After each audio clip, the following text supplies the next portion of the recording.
What up, guys? The Bench Buddies are back with our college basketball Week 12 Top 25. As always, I have Ty joining me. But before we get into it, make sure you hit that subscribe button down below. Get us to 500 subscribers where we'll be doing an autograph giveaway. And all you have to do to be entered is just be a subscriber to our channel. So make sure you hit that subscribe button. But before we jump into our top 25, we've got to talk about the teams that dropped from our rankings. And these three teams were in and out, besides Arkansas here. But Ty, which one of these three, probably have the best chance to re-enter our rankings later in the year? I still think it's got to be Arkansas just because they have much more talent than the other two teams. I think they started 1-5 in the SEC, but they're very young, so I still think they have a chance to start hitting their stride later in the season. And NC State's still a solid team, but just the talent of Arkansas that's got to give them the edge. Yeah, I agree with you there. And then you go to the others receiving votes. And this list is a very weird list because I think at this point in the season, you would think Duke and UNC would be top 10, going off of preseason picks and maybe even throwing Indiana in that category too. But all these teams have been ranked at one point besides St. Mary's, and they were the 26th team for us in this week's rankings because they are undefeated still in Gonzaga's conference, the West Coast Conference. So that's interesting, but I'll jump this one to you. Which one of these teams do you think could slide into our rankings next week? I'm going with San Diego State. I'm going to go with the only team you didn't mention there. Mountain West, never a great conference, but never a bad conference. There's always some solid teams. Obviously, New Mexico is in there, who's ranked right now. And San Diego State's just been consistent every year. It seems like they're always, a top 8 seed in the tournament. And it looks like this will be another one of those years for them where they just keep grinding out wins. And at 25, yes, you are looking at that correctly. We have the Kent State Golden Flashes out of the MAC entering our rankings, and they are hitting on all cylinders right now. They're on a 10-game winning streak, 6-0 in conference play. Their only losses are to all teams that are currently ranked ahead of them, being Charleston, Houston, and Gonzaga. And this team is giving me the Buffalo vibes before COVID happened. That Buffalo team was really good. They were probably going to be a 3 seed, 2 seed around that time. And if Kent State's playing the way they do, obviously the losses speak for themselves that they played some good competition and just couldn't pull it out in the end. They were all close games. I don't think they're going to be that high of a seed, but don't be surprised if this Kent State earns a decent seed if they play the way they are for the rest of the year. At 24, another mid-major, we have New Mexico getting to 18-2. Looked like they were kind of on a slide. They lost 2 games in a row earlier in Mountain West play, but now they've won 4 in a row, beating Oral Roberts in non-conference, who, I mean, everyone remembers them from a couple years ago. They still have a couple of those players, so that's a good win. This week they go to Nevada. I think they're underdogs in that game, so if they can get through that, obviously they should beat Air Force. And if they can get to 20-2, I think a lot more people are going to start talking about this team. They just have to continue to grind, and I think they'll be a fairly high seed in March, and I think they could be dangerous. At 23, the Providence Friars are dropping just one here. They only trail in the Big East by 1 game after a road loss to Marquette last week. This team is kind of on the same crash course as last year. That's why you can see that it's kind of a deja vu. No one really talked about them coming into the year. Maybe last year was the fluke year, but they have just, decided that this team is going to be maybe teams that's going to stay around for a little bit longer than a lot of people thought. Big East is chaotic right now. And with this team at 7-2, they're just proving that they can hang with those top teams. So you're going to expect to see this Friar team more than likely get 2 wins just because Villanova has been not what we thought they would be this year. But going on the road to Villanova is always going to be a tough test. And the Friars last year struggled with them. So, maybe they will finally get that big win that they've always been looking for. At 22, we have the Clemson Tigers, another team that just nobody saw coming this year, and that's just been a theme in the rankings all year, especially right now. This team just gets it done on defense for the most part. Took a tough loss this week, but they're still 8-1 in the ACC, leading the conference. And when you have a really good defense, even when you have an off shooting night, you still have a good chance to come out with a win. And that's what this team's recipe has been all year. This week they should get 2 wins, you would say. Florida State, obviously, a huge down year for them. So if they can get to 10-1, they got to be the favorite in the ACC going forward. At 21, you have another ACC team in the Miami Hurricanes. And this team was probably going to be a top 15 team if they didn't lose to Duke by 2 on the road. Going into Cameron Indoor is obviously already tough, but Duke sliding, it really kind of hurt their chances of moving up in the rankings. They've lost their last 3 of 5 after getting off to a very hot start, but this is a week where I think if they can get 2 big road wins in conference against teams that aren't the best, this Miami team will gain a lot of confidence and they gear up for February and the little bit of March. So these Hurricanes can get 2 wins this week, get it all together. I don't see any panic going over there in Miami. And UConn takes a big fall this week from 10 all the way down to 20. And they just continue to fall in the Big East now 5-5. And this was a team that looked like potentially the best team in the country not that long ago when they were, I think, 15-0.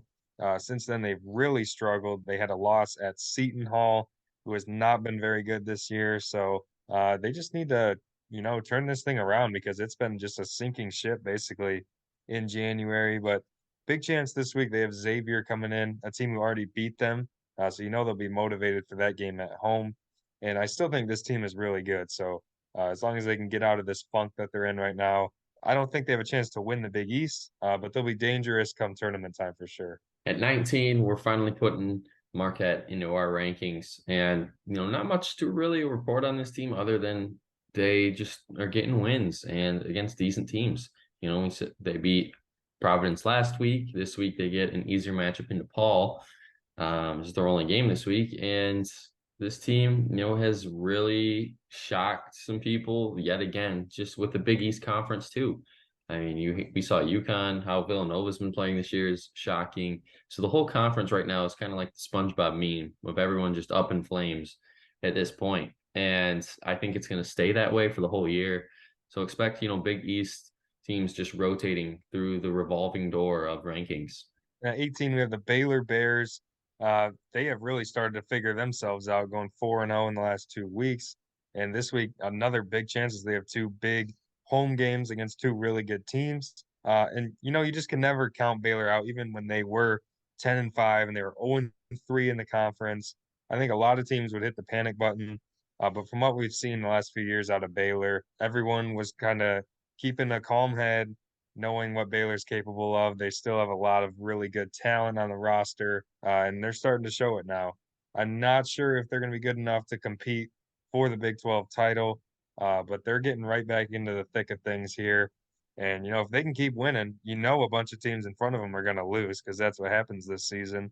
So by the end of the year, I think Baylor will be very close to the top 10, if not in it. 17, we got FAU moving up to their highest ranking ever, obviously in our rankings, but even in AP poll as well.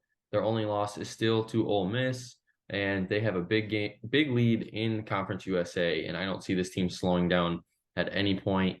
Middle Tennessee, Western Kentucky, nothing too crazy of teams there. So expect this team to be one of the first teams to get to 20 wins this year and to keep it rolling. At 16, we have Charleston, another team that just continues to roll. And yes, their conference is very weak, probably the weakest of all the ranked teams. They're doing exactly what they should do against those teams. They're blowing all of them out. They haven't really had a close conference game like you've seen with some other mid majors. So I think you got to give them a lot of credit. In weak conferences like that, you can see teams kind of get bored and kind of play down to their competition. They haven't really done that. And they're going to be really dangerous in March because they have a lot of really good shooters, and they can light any team up on any night. So I don't think anyone's going to want to face them in a one and done situation because they're going to be very dangerous. 15, Gonzaga is falling out of the top 10 for the second time this year, and they suffered their first conference loss at home versus Loyola Marymount, and their 75-game win streak at home was snapped in the process. And this takes me back to the question that, you and I have had concerns since the beginning of the year is can they hang with big guys come March? And, they've shown signs of that, but then at the same time, they've also shown signs of, well, they just are out of sync and they can't play together. And that all falls on Drew Timme, the 7th-year senior, it feels like. And if he has an off night, then this team is going to have an off night. And even in the loss, I think he put up over 20 still, and it just still wasn't enough for this Gonzaga team. So I do expect them to get back on track this week at Portland. But after that, then I'm not really sure where this Gonzaga team is headed. Here at 14, we have the Auburn Tigers. This team I thought was just going to kind of falter come SEC play because they looked really inconsistent early in the year, but they've really figured it out. This team has just continued to win in December and January, and now they find themselves at 6-1 in the SEC, 16-3, and I actually think they're a very underrated team. Last year, everyone wanted to talk about Auburn. It seemed like the whole season. But this year, it seems like no one's talking about him, and I think that's good for him. I think the attention kind of got to him last year. No, everyone's talking about Alabama, Arkansas, Kentucky in the SEC, but now Auburn's really staking their claim at the top of the conference. And I think you can expect to continue to see them win. And I think by the end of the year, people are going to start to recognize them as a top contender. At 13, you got Iowa State. And, we got to obviously talk about what they were 2 years ago, what they did last year, and what they're doing currently. Huge turnaround in just 2 years for the Cyclone program. And now they face their toughest test yet tomorrow night against Kansas State. If they can get that win at home, and then they're looking at a top 10 team, even if, things don't go their way at Missouri. But, Kansas State, obviously, with a huge ranking, and Iowa State needs the win to stay in the top, I think, three for the Big 12. But they did get the win last week at Texas and then blew it by losing to Oklahoma State. So this team has had its inconsistencies at time. At this point, it's the Big 12. Anything can happen. And number 12, another Big 12 team in TCU. Maybe the most impressive win of any team all season. They go into Allen Fieldhouse and just blow out Kansas by 23. And that would probably put them in the top 10, maybe even the top five if they didn't lose to a kind of middle of the pack West Virginia team on the road. But, if you're going to bounce back, I guess that's the way to do it because that was a very impressive showing by them. I've been high on this team ever since like the early parts of December because they can beat you in a lot of different ways. They play really good defense. They can shoot the ball really well. Mike Miles is a true, stud player that can just carry a team. So I think TCU, a lot of people might have wrote them off. Remember, they lost, I think it was Northwestern State in their first game. But ever since then, they have looked like every bit of a top 10 team. And I think they're going to continue that stride. At 11, Xavier is falling out of our top 10 with a very ugly loss on the road to DePaul, who's 3-6 in conference play currently. So the Xavier Musketeers, suffer their first Big East loss, whatever. But now is when it heats up for them, going on the road to a struggling UConn team who desperately needs a win, and going over to Creighton, which is a team that I think is a team that could be a bubble team this year and make some noise because this Creighton team was banged up earlier in the year, suffered a lot of losses, and now they're really playing some good basketball with a complete roster, which is always going to be a tough game facing those guys. So if Xavier really wants to solidify them being a top team as what they are right now in the Big East, they got to win both of these games. And coming in at number 10, we have the Kansas Jayhawks coming off a 0-2 week, which is very rare for them in conference play. And it does not get any easier. This week they go to Baylor and they go to Kentucky, two very tough places to play. Definitely not the schedule you want to see coming off an 0-2 week. I still think this team is really good, but they kind of had a week like this coming. They had, I think, 4 of their 5 wins in Big 12 play were by less than 5 points. So they were really kind of scraping through these games, weren't really dominating anybody. So they were due for a couple losses, but we'll learn a lot about them this week. We'll see how they bounce back against 2 really good teams on the road. I guess we'll kind of see which direction they're going to be heading in. At 9, Texas is falling just a little bit here as they lost on the road to Iowa State, which isn't a bad loss, but it is a loss, and it feels like everyone's losing at this point. So you have to, fall to that. And this week, how do you get a rebound on the weekend? Well, you get a packed gym on the road and going in to Tennessee, which is going to be very tough in the Big 12 SEC Challenge all this weekend. A lot of great matchups in that. And I think this might be the best matchup that you got, at least on paper. Marcus Carr is probably going to have to step up and be the guy like he always is and have a very solid outing if they want to win this game on the road. And if they do, Well, you might just want to flip these rankings of the Longhorns and Volunteers at this point because Texas deserves to be a top five team at that point. And at number 8, we have the Virginia Cavaliers. Typical Virginia season, they just continue to get wins in the ACC. Seems like they're right at the top of the conference, if not the conference champion, basically year in and year out. This year, no exception. Not the greatest offense in the country, but that's kind of typical. They always ride on their defense. Two very good guards, Armand Franklin and Kie Clark, and I think that's really going to help them come March when it's usually the teams with the guards that come out with the big wins. But it's just a typical Virginia season. They're not exactly blowing anybody out. They're not wowing anybody, but they're back in the top 10, back at the top of the conference, and I think they have a very good shot to come out as the ACC champions. 7, UCLA is falling out of the top five just because they suffered their first Pac-12 loss to Arizona. And, it was a good game, low scoring game, which is kind of unexpected for UCLA at least. But, it was bound to happen. I thought, the Pac-12 is too good right now for UCLA to, kind of breeze through it. But here they are still 17-3, a successful year so far to a lot of people, kind of right in the position a lot of us thought they would be in 20 games through the season. But Jaquez and Clark have been outstanding for this team. And I expect it to, carry into March like it did last year and their year where they magically went almost all the way. So UCLA yet again is another title favorite. And the team that just beat UCLA, Arizona, coming in at number 6. Only right to have them ahead of the Bruins, winning that head-to-head game. And they really dominated until the last 2 minutes when UCLA turned it on, but obviously it was too late. This team just gets scoring from all 5 positions. When they're at their best, they can really just beat any team in the country. They have Tubelis and Balo, the two big guys who are just dominant right now, especially Balo. He's had a huge season.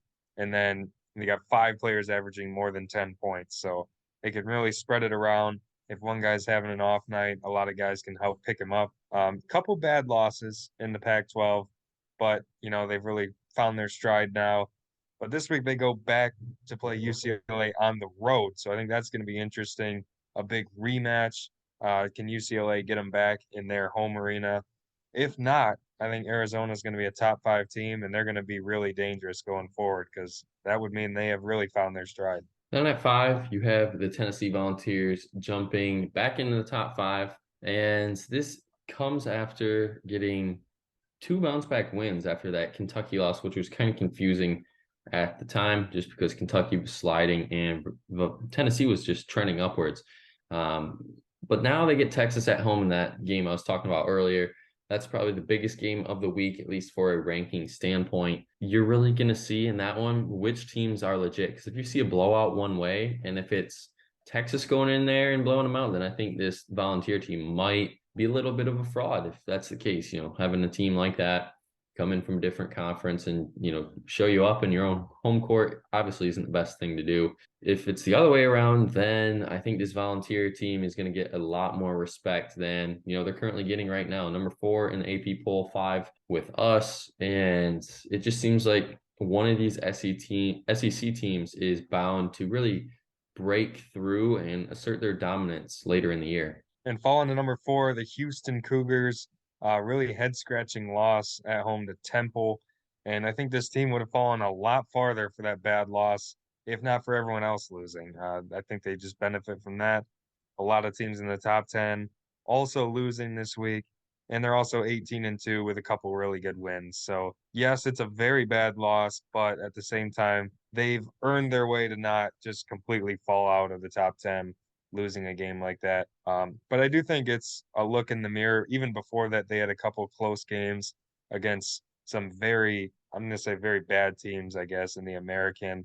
The American's not good at all this year. It's Houston, an okay Memphis team, and then no other tournament teams. So really, they should be dominating all these teams, and they haven't been doing that. So maybe this loss can kind of help them turn a corner going forward.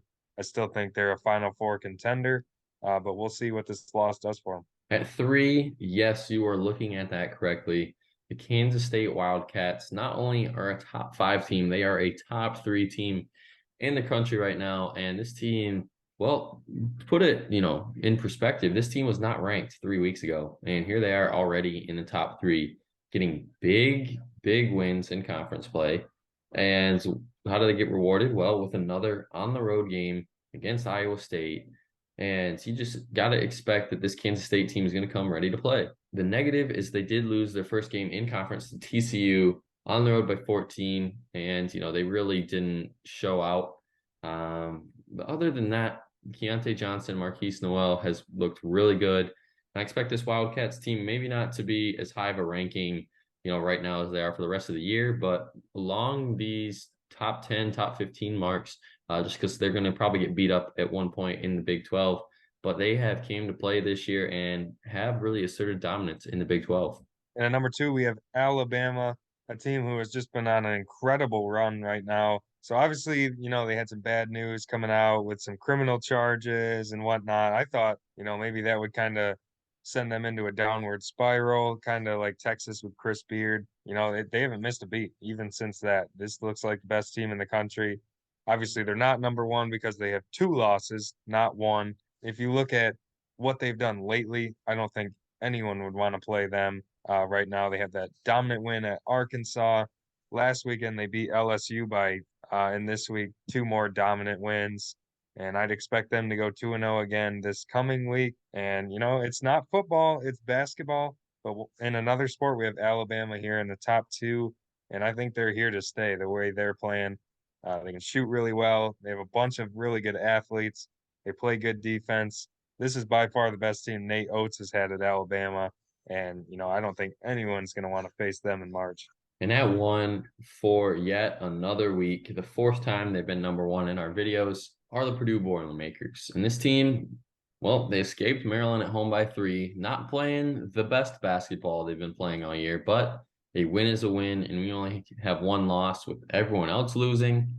You got to, stay the course and be at the top. So it all comes down to Zach Edey. And, I saw on Twitter that this team is one Zach Edey rolled ankle away from being an awful team. And, that's the sad reality about it is Edey means so much to this team that if something were to happen to him, this whole team goes up in flames. And I really wouldn't know what to expect from that Purdue team moving forward. But I'm not trying to speak anything into existence, not praying on his downfall, none of that.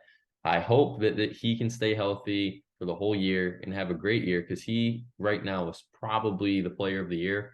It's kind of obvious just what he's doing, averaging over 21 a game and 13 a game, it's a lot. And he is the key factor for Purdue. So this week, what do they get?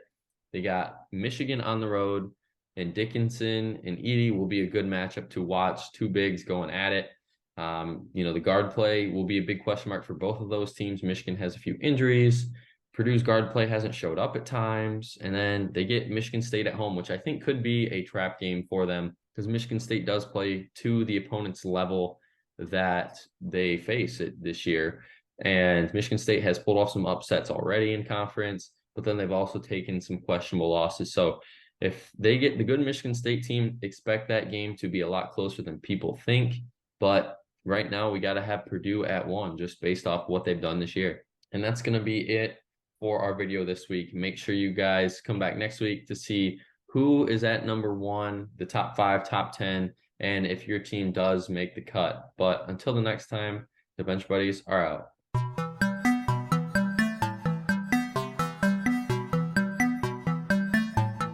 She never called back.